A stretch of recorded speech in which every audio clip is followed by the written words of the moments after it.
Hey everyone, and thank you for joining us tonight for Crypto City. Tonight we have a very special guest who's been on a couple times before and actually came on our summer event that we had.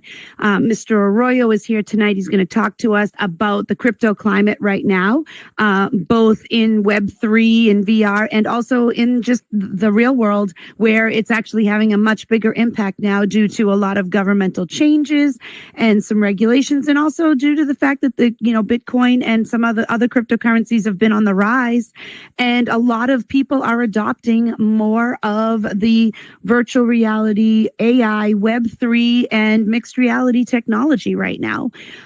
Before that, I just want to take a moment to thank my team. Blue Moon's actually traveling tonight, so we have Fuchsia stepping in as her backup to take the photos and help us out. We thank you very much, Fuchsia. Marcus, who is down taking the video for the all of the episodes that you guys see on YouTube. Marcus takes the video for us, edits it down, so we thank you, Marcus, for all that you do. And Loudfire is also taking a break off tonight. So I am running a little double duty, so ask you to bear with me tonight as I am doing both the slides and the interview. Also would love to thank our sponsors. Let's start with, we'll go around the room because some of you are here in the audience. We have Kip VR, who built this world. We have DJ Marcus, who we just said running the camera system that he actually built for us and others to use in here. We have Fuchsia from the Virtual Fitness Group, who kicks our butt 7 days a week, keeps us in shape, and makes us have fun while we do it. And we have Tinker Love from Beauty of Tink, who is launching new programs to help people with both business development, and had her event tonight, Motivational Mondays, that we just came back from. We have Second Life Rich from Lux VR and Hume AI, who does a lot to not only help people look good in the metaverse, but he also does a lot of trainings and education, and is always a good resource for people who are learning how to do things within Web3 and, building worlds and creating MREs, all different things in here. We also have Cybershay, who is doing probably about 50 million things at this point in her life that revolve around stuff that she has learned while she has been here in the metaverse, which is incredibly impressive.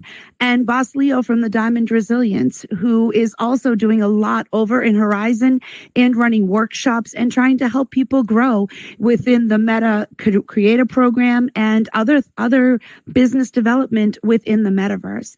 So we thank you to all of you for supporting the efforts of what we do here week after week.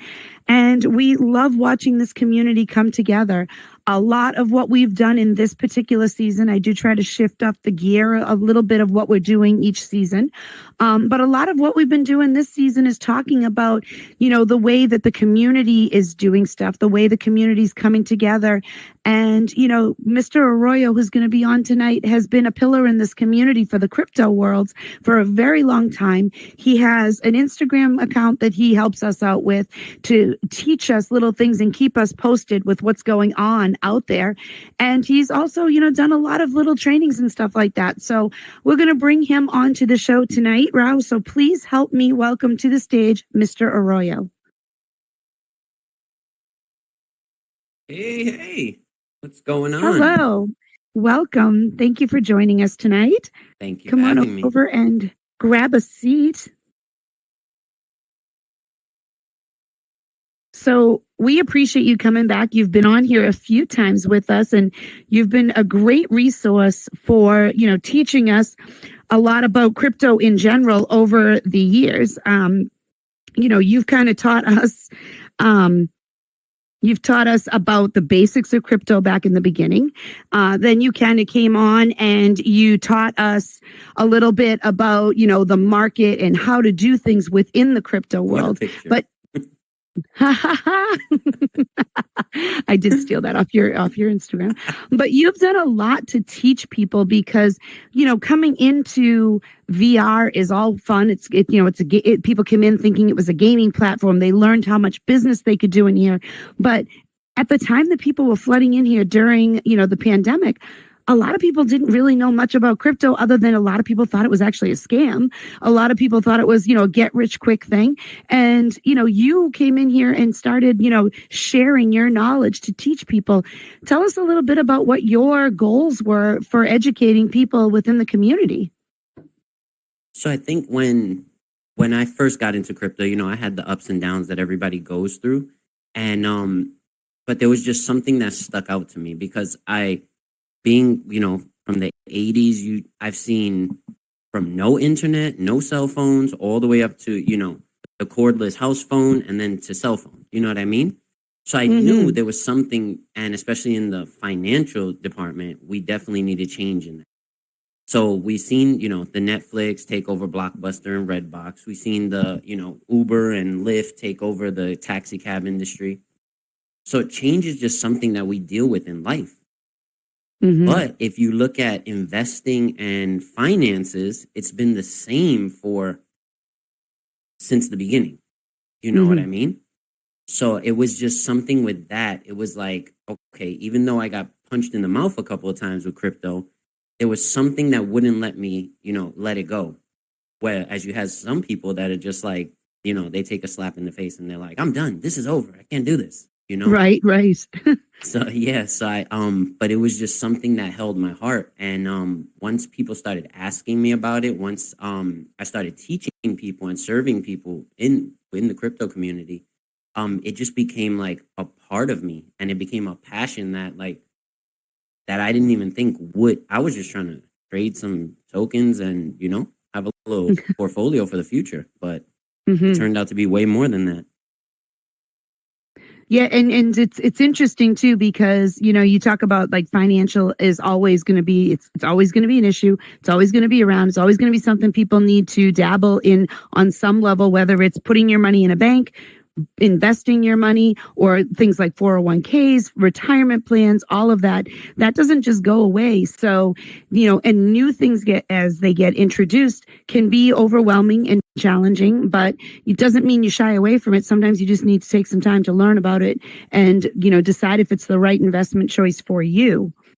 Correct. So let's talk about your trainings that you do. You've done classes, you've done things within the metaverse, you've done stuff on social. So talk a little bit about, what your plans are there and what you actually hope to accomplish. So, like I said, I think my biggest goal is just teaching people that this is something that we need, whether it's in our lifetime, in our kids' lifetime, or beyond that. But it's something that's needed in the tech side, in the finance side, in working from home. There's so many ways that the crypto space and Web3 just impact our everyday life. If we look at some of our friends in the audience that are using just the metaverse side, like they're able to create businesses. We had a couple of cities in Horizon World that were creating community, and they were creating business opportunities, things like that for global business, not just that that cookie shop that only serves the local neighborhood. And I think that was a big part of it. And being that the crypto space was so complex, it was just like a desire of mine to just make it as simple as possible. So I think that's the biggest part, making it as simple as possible and showing people like it's a scary space, but it's not as scary as your mind is making it. Yeah, and that is true. Like everything, once you understand it, comes together a little bit better. And I think it's taking that first step is the hardest part. Once you start learning about it, once you start getting interested in it, there's a couple of online groups right now that started here in the metaverse, and there's some people within our audience and stuff. G Juice and a few other people are actually involved in a crypto group on Thursday mornings, I think it is, in workrooms. And, they talk about all different things, whether it's stuff in the news or new programs that have come out. I mean, people are starting to actually get together and share their knowledge about this instead of being like, hey, oh yeah, I've got all my money in crypto, or, oh, I don't want anything to do with that. Now it's like, let's talk about it. Let's talk about what's out there. Let's talk about how it affects us and what we can do with it. Yeah. And it's like with when you think about the government side, their job is not to make it something that's accessible to everybody. You know what I mean? Hmm. So they're going to scare you away. They're going to do little things to just impact you in different ways. And that's where the education comes in. And I think that's on any aspect. That's with the metaverse. That's with I think we spoke about this previously with AI stuff, AI Hmm. videos, things like that. Absolutely. It's just all new technology that's coming at us so fast that it's like it gets overwhelming, and that's where the fear comes in, Hmm. you know? I think I think you're absolutely right. I think the speed is a Mm-hmm. huge scare for people. Look how much we've grown in the last 5 years. It's insane. Yeah. And then you have like, all these even like I always butcher the name. I think it's Blumhouse, the movie Hmm. company. Okay. That with that partnership, that's a big, like, I don't think people realize how much impact something as small as that has on this space. You know what I mean? Because it gives people that visual. Like, imagine you're watching a movie and like the creepy character from the movie is like standing in your bedroom, like, Right? So it's like it's stuff like that. And we all Like, have those nightmares, but it doesn't actually happen. Now it can. yeah, definitely. And these, so they're changing so many industries within this little bubble that's called crypto and Web3. Hmm. Now we talk about the government, and their regulations, which has consistently been something over the years that's been, I won't call it a stumbling block. I'll call it an obstacle that, we've had to work around and find ways over or around to accomplish what we want. But currently, there's a lot of adoption of the crypto stuff within the government and a lot of regulations that are changing. It's still heavily regulated, but there has been a little bit more of a softening about, where crypto is going to be allowed, what it's going to be used for. And I think that for the people, no matter what your political beliefs are, that will have an impact on our economy in general, if it's widely accepted. hmm And I think that's, we're waiting for this like big boom of like mass adoption for the metaverse and for, Web3 and Hmm. NFTs and crypto. And it's in our hearts, we want that to happen because a lot of us have businesses in here that we want. Give me as much clientele as I can take. Hmm. But it's not going to work like that. You know what I mean? Like, there wasn't 5 billion downloads of the Uber app in the first year. So it's a trickle effect, and as people start to see that, oh, maybe there is something that I could use this for. You know what I mean? Oh, Donald Trump did talk about this in a positive way, Hmm. and that's where the Hmm. shift comes in. But it's not going to happen overnight. It's going to slowly trickle down to where this becomes an everyday technology. Hmm. So the technology is moving at the speed of light, but the rollout effect is a little bit slower than that. And even in here, I mean, those of us who have been in VR and in the metaverse, and even if we look at mixed use reality and augmented reality, like all of that in the last 5 years has gone from point A to point like Z so quickly. Yeah. But if you talk to people out there in the real world, maybe 20% of the people you talk to actually have ever been in here or used it, and we think there's so many people in here with us, but think how many people are on this planet. And there's such a small amount that are actually in here in reality.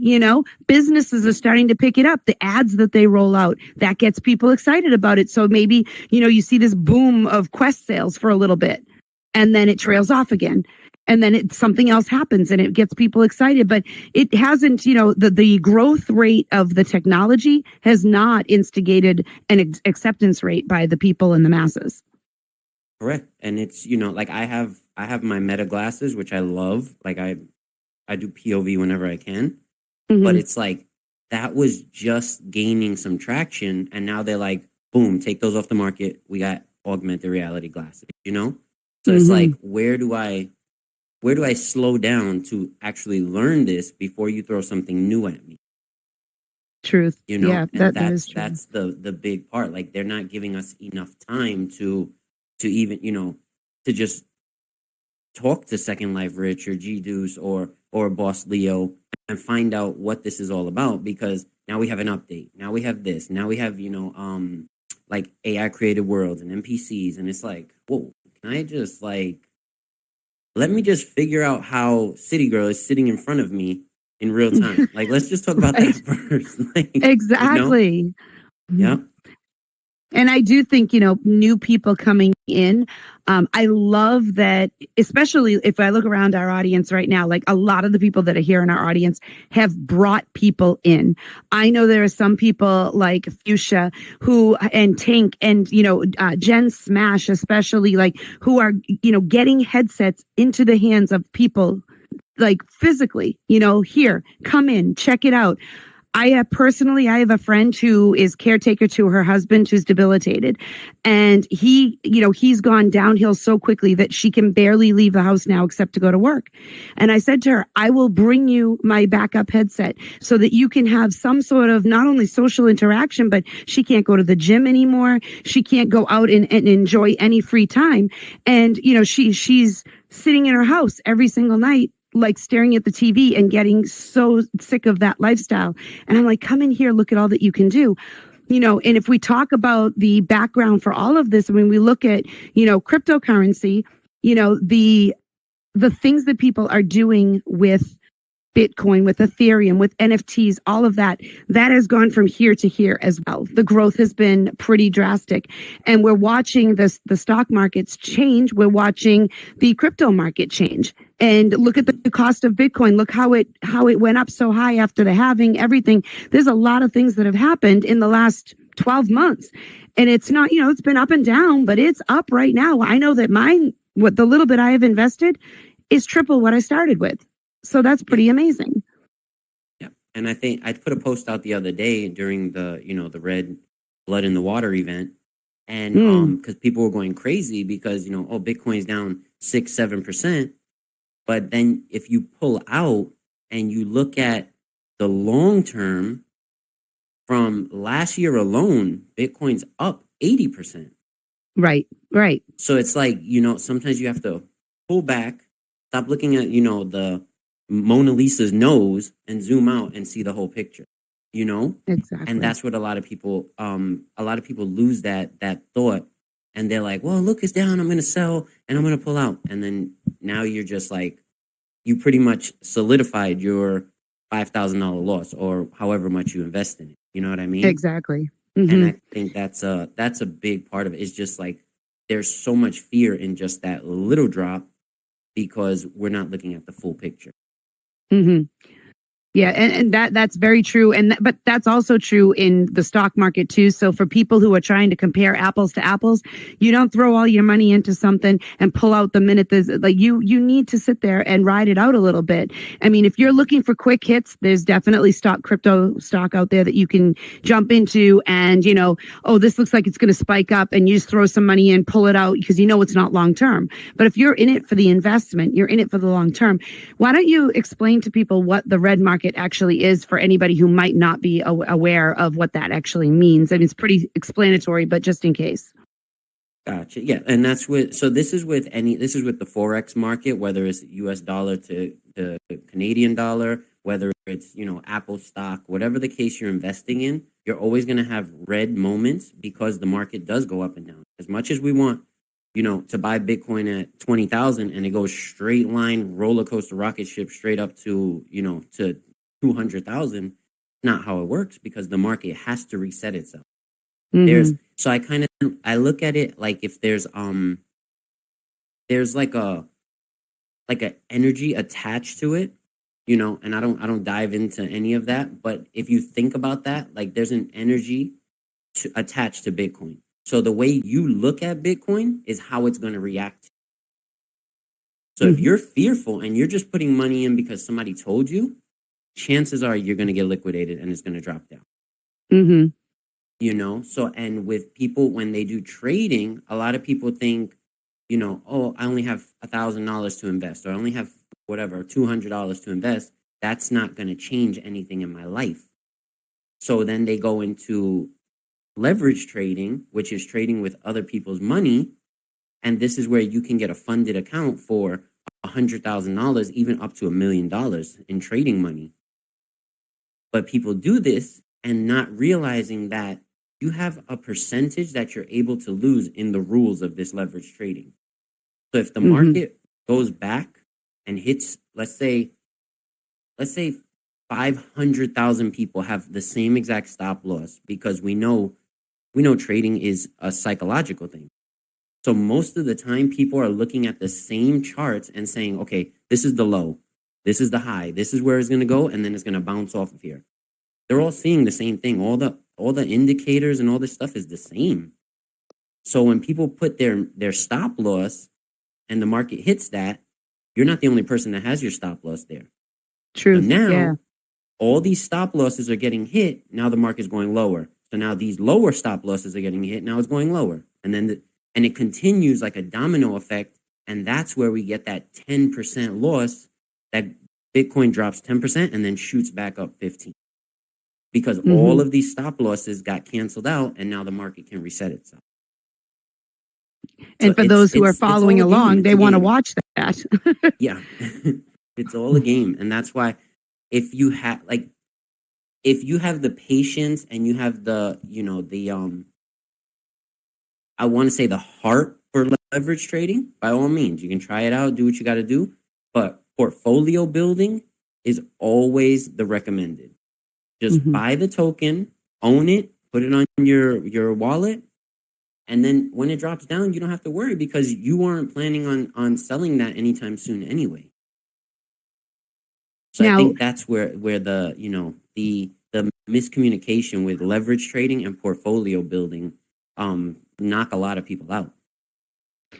Would you, in your experience, and I mean, I think I know how I feel about this, but I think you make decisions about how you're going to invest also, just like you would with the stock market and your 401k based on your age and your pullout. Because if you're close to retirement, you're not going to play as risky necessarily as you would when you've got lots of years. Because you just said you put that in your wallet because it's going to sit there for a while because you're not ready to pull out. You're going to let it grow. And what's your advice for people who are getting into it? Do they look at where they are in their life, how close to retirement they are?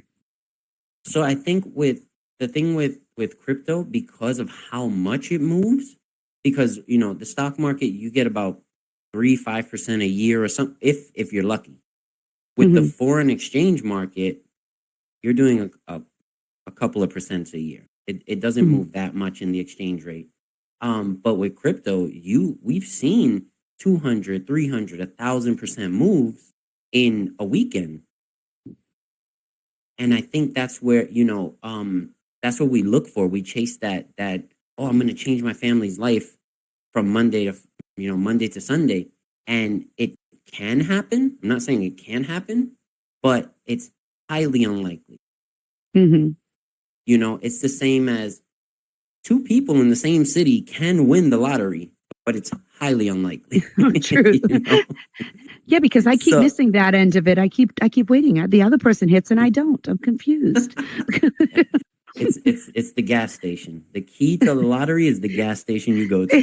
That's it. It is. It's too funny. But I think So with that, the research for crypto is similar but different, because when you invest in stocks, you want to look at the company, you want to look at their their Yahoo finances, things like that, and you want to see their structure, how solid this company is and how their growth has been over the years. But with crypto, you want to look at things like, how does their technology benefit us in the future? The community they have, what are they doing? Are they just jumping on Twitter and saying like nonsense and posting nonsense pictures? Or are they sharing valid information? Are they doing chats, phone calls, things like that? Because especially if they have like an autonomous organization, like for voting and things like that, you want to see how involved they are. Because when I tell you, so I will use, and I'm not telling anybody to buy anything. If you want to invest in crypto, that's, do your own research, look it up. I'm not a licensed finance, but I just love crypto. So but with that, XRP, their community, They do not care if XRP went down to zero.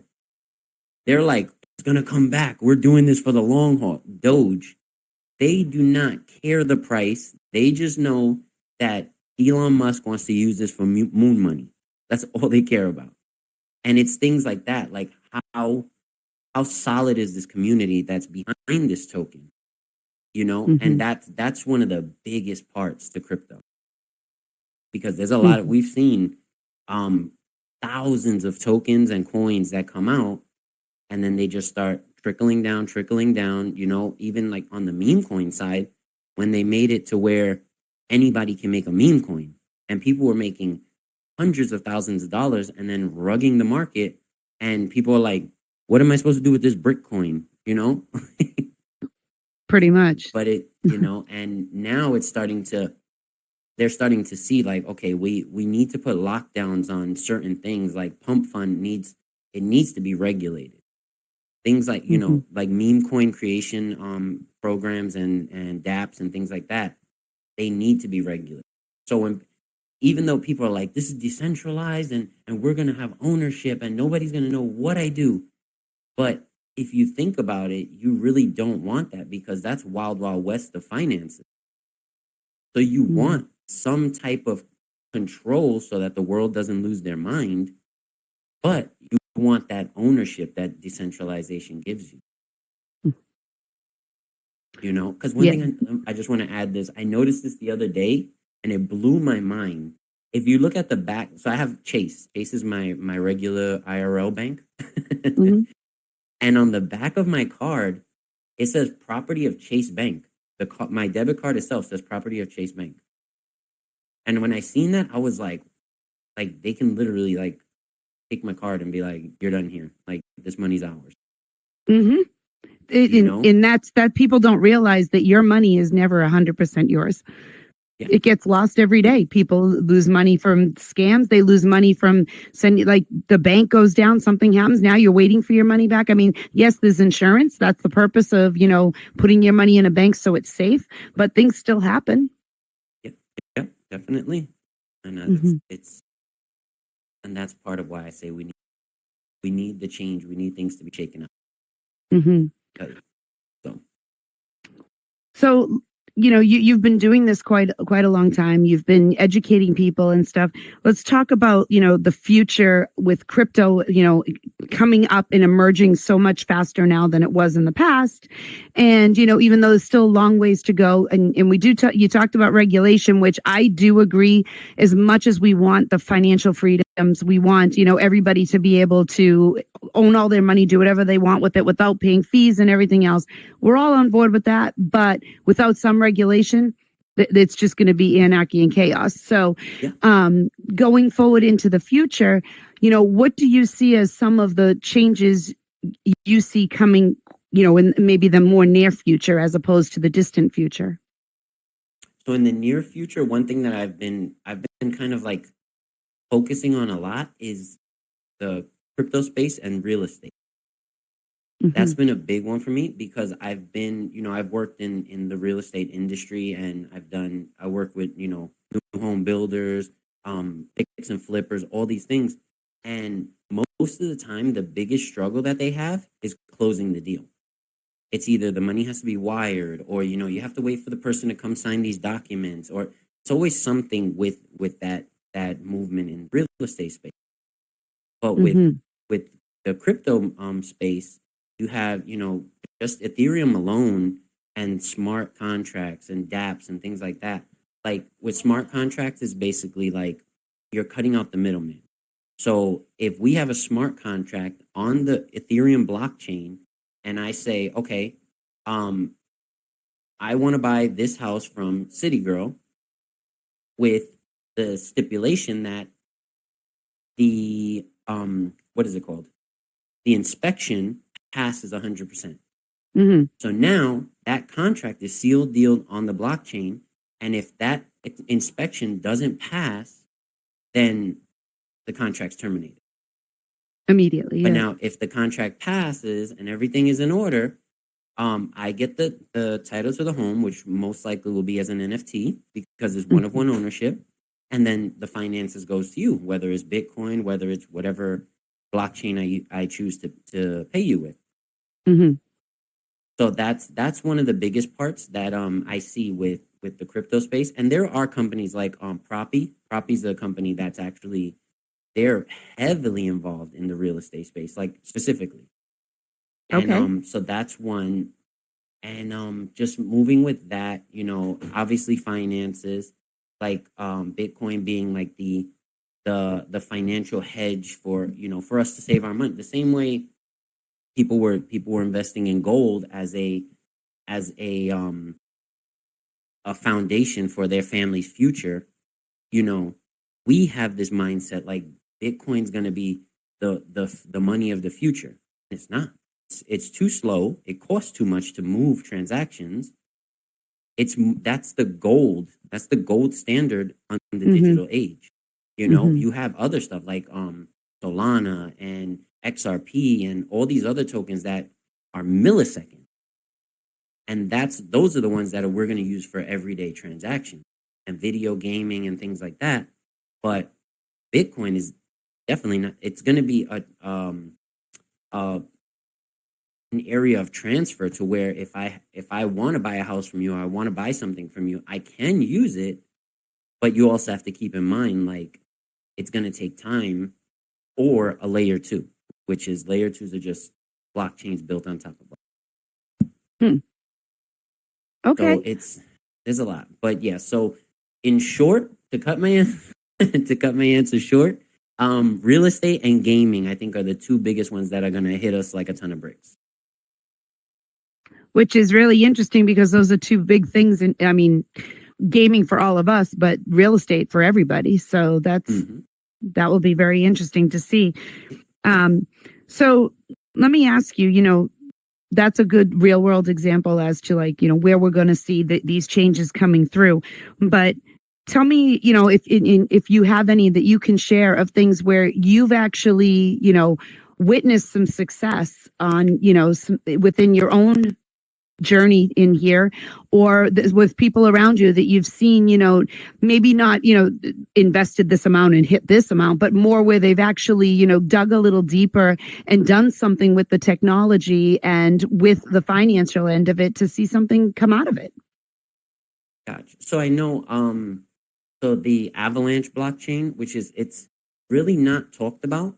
The token is AVAX. It's really not talked about, but that one is back. There's a lot of things happening with JP Morgan and the AVAX blockchain. So that one is one that is going to have a lot of movement on the financial space, but they're focusing more on, like, the developers and the creators on that blockchain are focusing more on gaming. So Okay. that's how you can tell when it's going to come into, the finances of gaming, quote unquote, to where you Hmm. have real currency in the games and you're able to buy stuff. Like, I mean, I know majority of us are waiting for this GTA 6 that's like taking forever, Hmm. but Yes. that that's going to be the ground break for digital ownership.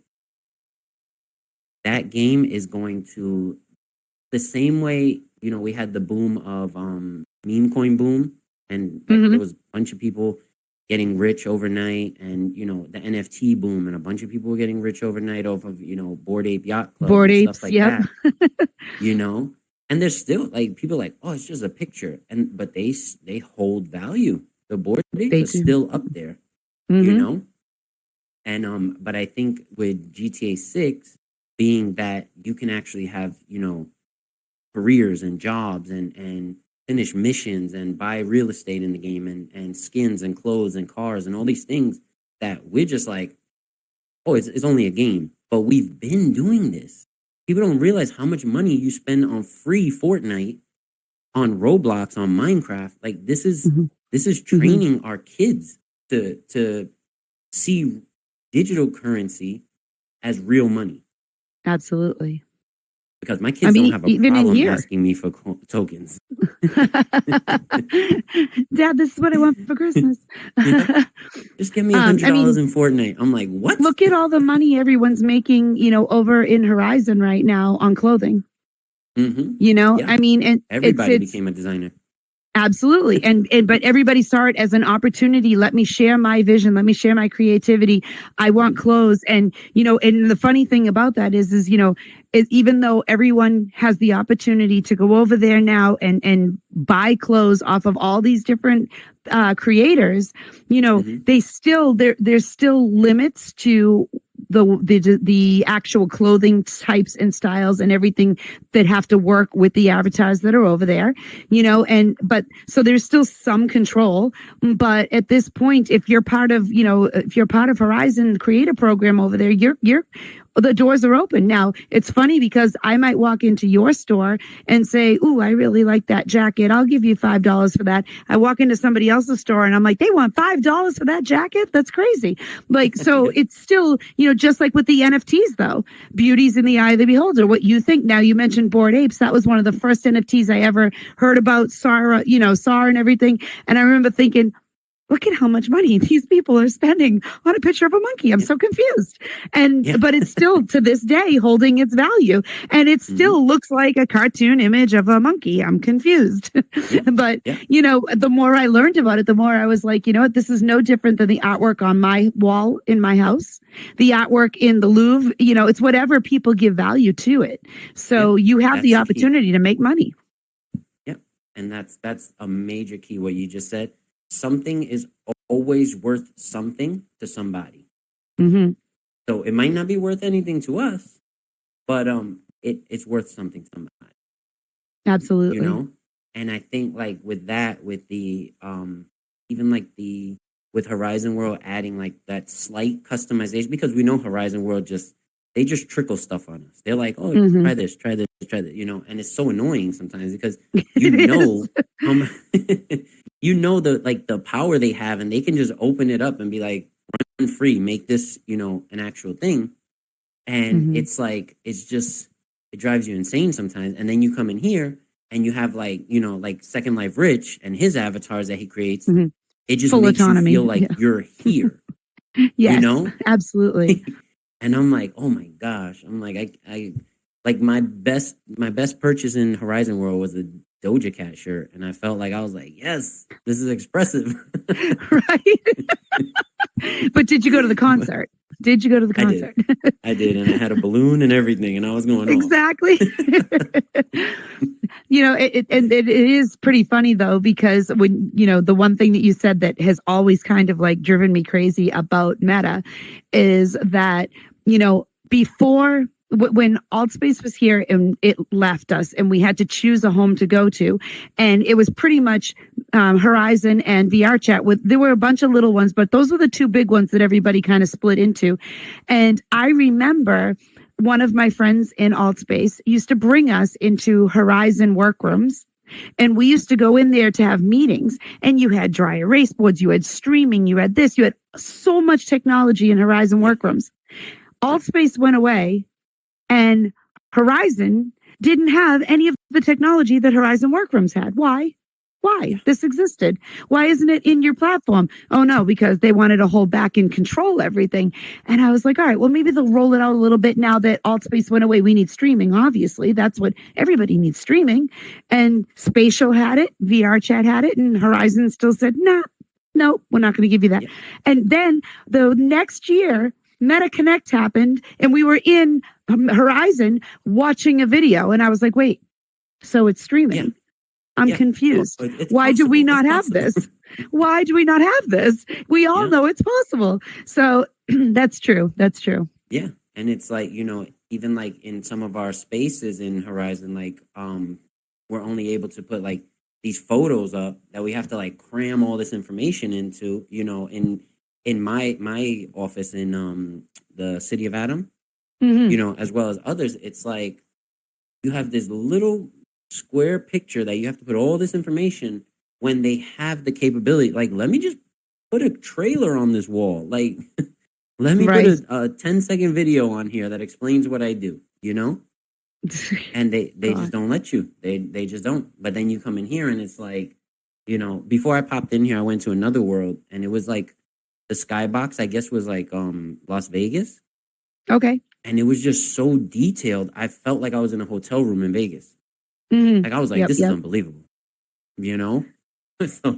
so yeah, so I don't know. There might be a shift from Mr. Arroyo coming to VR chat. I don't know. We'll see. Well, we welcome you with open arms. I mean, we all play across the street. We go back and forth Yeah. for different events, different things, but the feel is very different, you know? So Mm-hmm. when, the one thing about VR chat and spatial alike is that when you're in there, you feel like you're actually a person in there communicating with other people, even though you can be a hot dog in here sitting on the couch right now. I was talking to a cheeseburger earlier tonight. I was a little confused. I said, I tried to reveal you. You still look like a cheeseburger. He's like, no, I am. I'm like, okay, then that's good.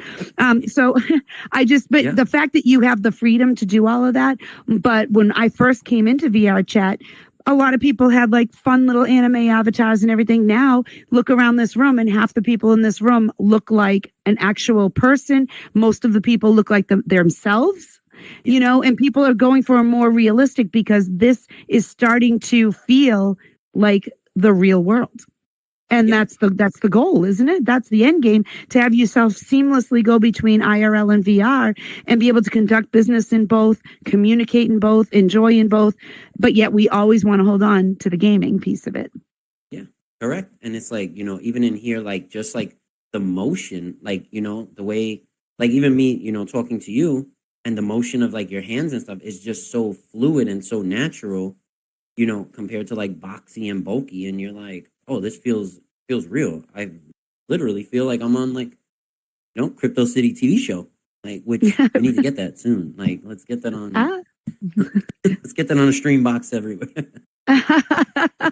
Goals, life goals. But yeah, so it's definitely there's a shift happening. So if Meta doesn't pick up on it, they're Mhm.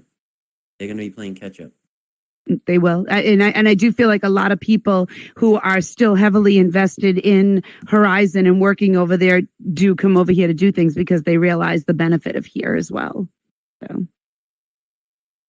So if you have some, final words of advice on investing and with crypto, and, what people should be watching when they're looking at the news, when they're, reading articles on the internet and stuff, like what exactly should people be paying attention to when they go to try and make some investments? I mean, you did mention earlier what is the actual company, what are they doing? Are they communicative? Are they interacting and stuff? But what should they be looking for when they go to invest? So a lot of it is and there's so many websites you can go to, Coin Market Cap, Coin Gecko, there's so many different ones that you can get market information on, and you can see, how many coins are in circulation. Mhm. What's the burn rate? When's the next unlocking phase of tokens? How many tokens are going to be unlocked in the next phase? Mhm. Things like that is vital for your investing, because you need to know, like, does this coin have limited supply, or are they just going to burn, make more? Because Mhm. now you don't have that supply and demand battle, because they're just going to keep Mhm. making tokens over and over and over. So Mhm. those are the tokens that you can tell are going to be, utilized in real world, or are they going to have a store of value? Okay.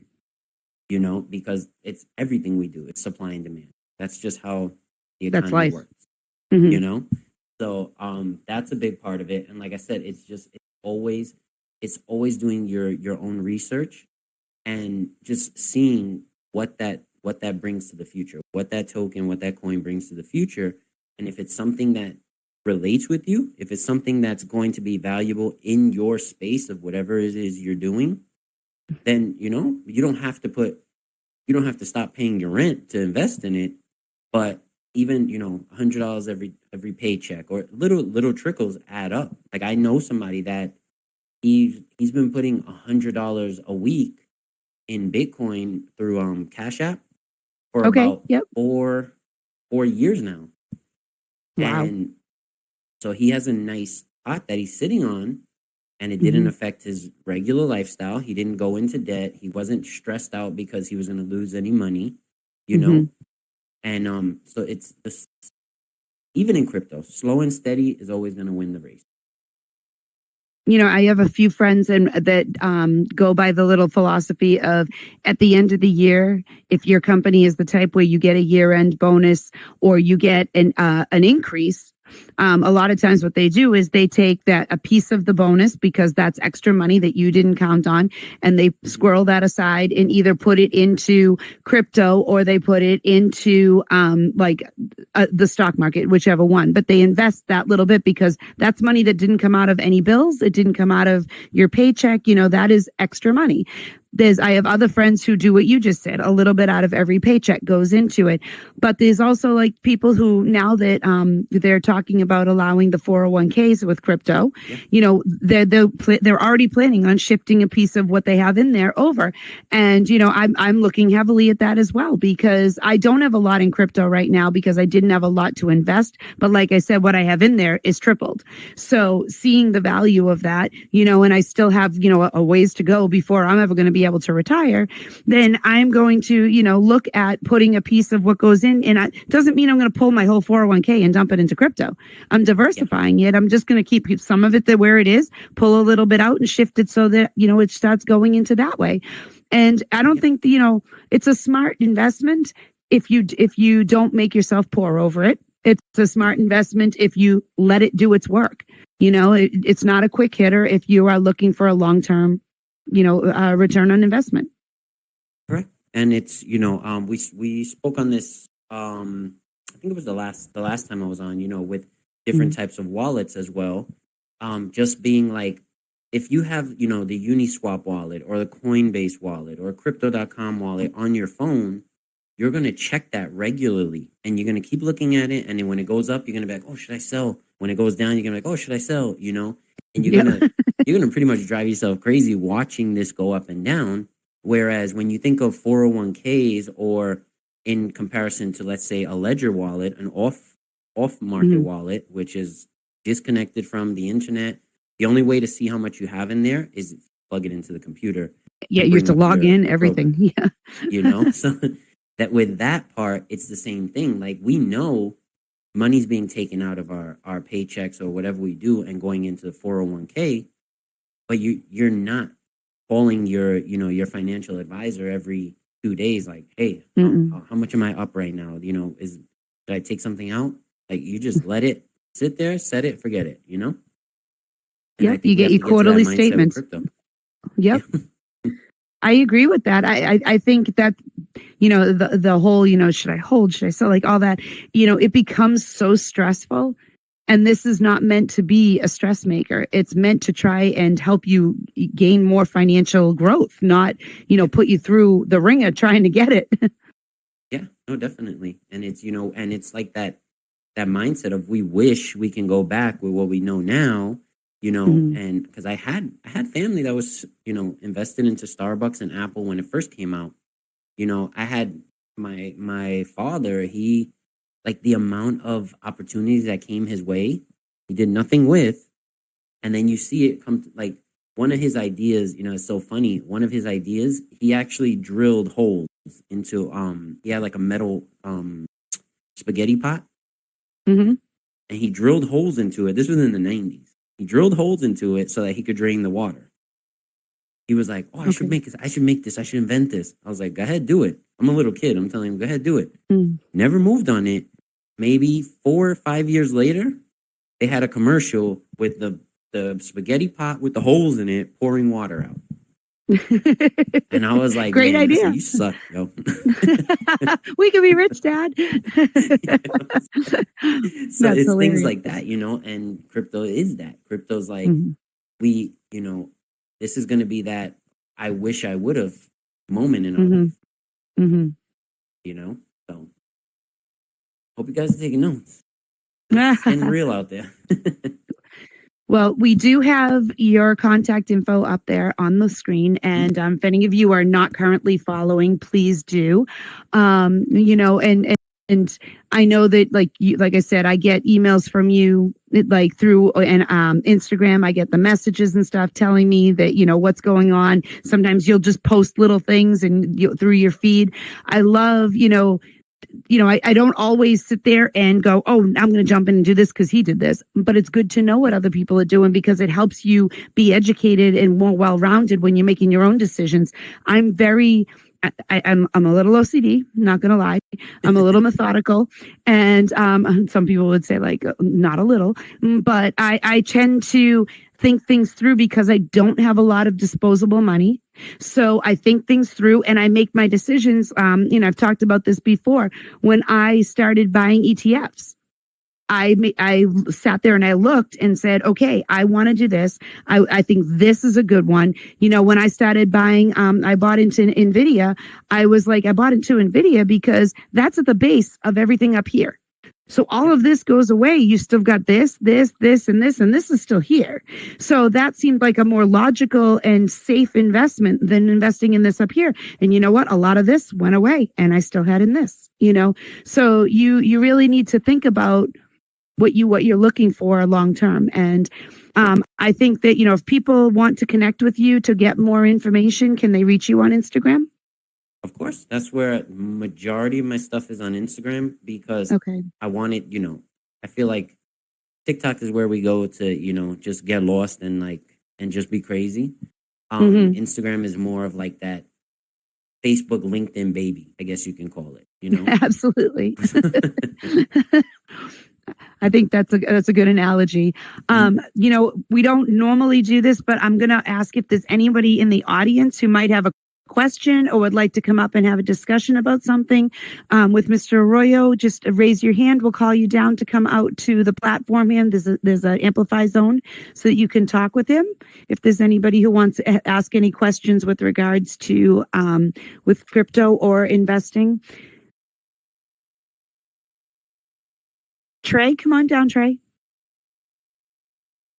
You got to come to this little square box right there in front of the stage. There you go. Can you hear me?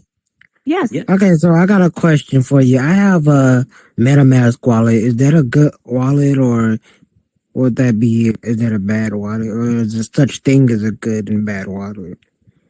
Yeah, so it all depends. So most blockchains have their own wallet. MetaMask is very diversified for different blockchains. So MetaMask is if you're looking to have it on you 24/7 because it's on your phone, then I highly recommend MetaMask, that wallet.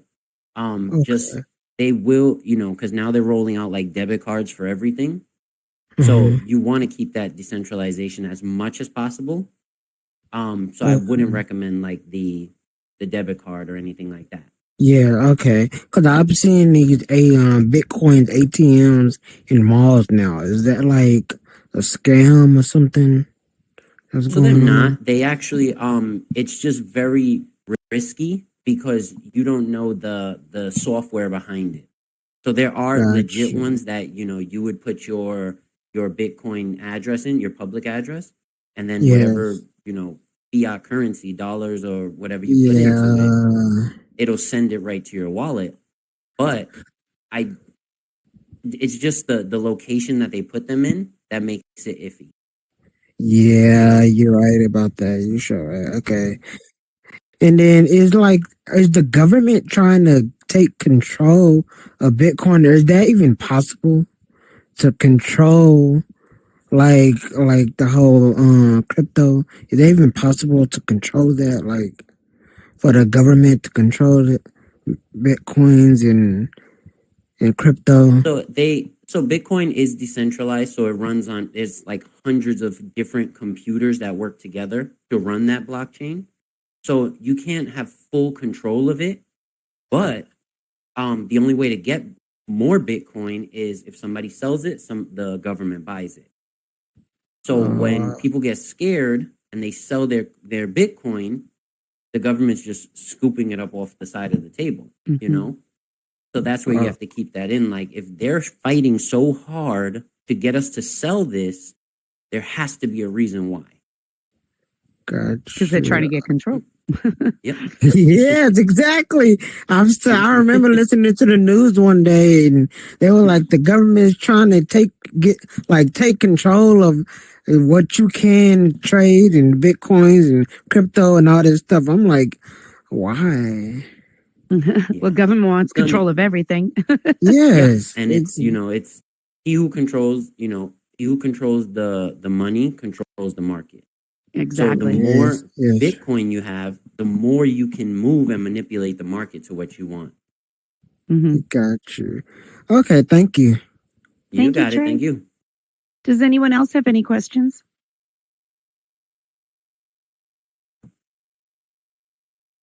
Okay. Well, if you do have future questions, you can reach Mr. Arroyo on Instagram. And like I said, he does have lots of interesting trainings and stuff like that that he's shared on his social media. So definitely reach out to him if you have some information you'd like to either share or questions that you have to ask. We do appreciate you coming on the show tonight, and as always, helping us out and coming and giving us a little bit of a feel for the forecast right now. I'd also like to let everyone know that next week is our training week. It will be with DJ Marcus. And I'm not going to tell you what it's about. It's going to be a little bit of a surprise. I think it's really interesting. I think you guys are going to like it. We talked about it earlier today, but it's definitely got the community feel like we've talked about. And actually, I see some people here in the audience that may be part of it. So you definitely want to come and check that out next week. And thank you all for coming out on your Monday night. We appreciate you. And thank you, Mr. Arroyo. Thank you for having me.